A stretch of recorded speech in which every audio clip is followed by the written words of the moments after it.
Once a trail is built, it needs to be maintained on a regular basis. Routine maintenance includes reopening the corridor, restoring the outslope, and improving water drainage. To reopen the corridor, trim back encroaching vegetation and remove downed trees that block the path. To improve sustainability, re-establish the 5% outslope. To do this, remove any built-up berms on the outside of the trail and remember to compact the entire surface. Now let's look at some ways to improve water drainage. A great time to evaluate drainage on your trail is during snowmelt or when it's raining. Some signs of poor drainage are puddles on flat areas of the trail and ruts caused by water running down the trail.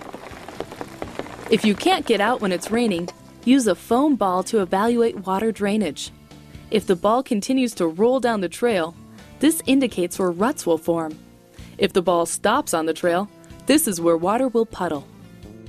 Okay, so here's our fall line trail, and here's our water. A fall line trail will encourage water to flow straight down it. By using these balls, we can demonstrate where our water is going to flow.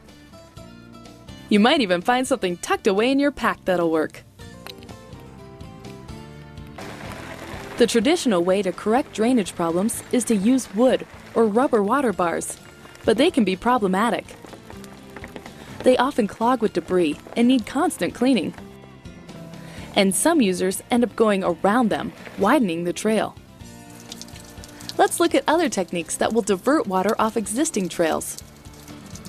Nicks are used on flat trails where puddles form. A nick is a shaved-out section of trail, a sloping semicircle cut into the tread, about 10 feet long or 2 bike lengths. The center of a nick is outsloped about 15%. This ensures water will run off the trail. Nicks should be smooth, subtle, and unnoticeable to users. On steeper sections of trail where ruts have formed, a nick alone won't be able to fix your drainage problems. In these cases, construct a rolling grade dip to keep water from bypassing the nick and continuing down the trail. A rolling grade dip is a nick with a mound on the downhill side. This mound is built up with the dirt removed from the nick and transitions onto the existing trail with a gentle ramp about 15 feet long. The mound will force water to exit off the trail at the nick. Don't confuse a rolling grade dip with a grade reversal.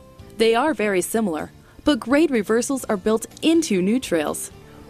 Rolling grade dips are built into existing trails to fix drainage problems.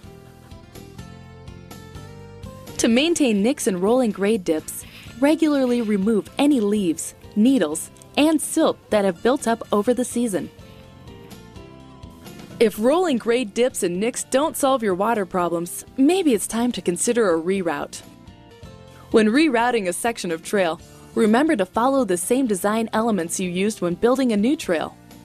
The 10% overall grade, the half rule, the maximum sustainable grade, grade reversals, and 5% outslope tread.